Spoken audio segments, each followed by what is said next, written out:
penting dicatat, saya dan Ibu Wakil Bupati Bunda Indah, gajinya tidak kita ambil semua, nanti akan kami serahkan kepada Forum Zakat untuk tambahan beras, untuk nanti akan dibagikan kepada masyarakat yang terdampak karena Bupati Lumajang PPKM. Thorikul Haq dan Wakil Bupati Lumajang Indah Amperawati menyerahkan gaji mereka kepada Forum Zakat selama PPKM darurat.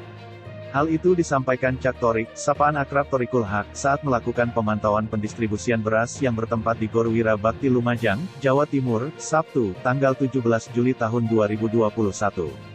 Jadi, selama PPKM darurat gaji kami sepenuhnya untuk beli beras, kemudian disalurkan kepada masyarakat yang terdampak karena PPKM darurat, terutama bagi pekerja dengan hasil harian yang tidak sesuai dengan harapan, ujarnya seperti dikutip dari laman resmi Pemkab Lumajang.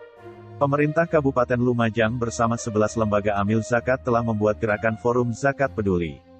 Gerakan tersebut difokuskan untuk menghimpun donasi dari masyarakat dalam bentuk uang tunai yang nantinya akan dibelikan beras untuk disalurkan kepada masyarakat terdampak PPKM darurat.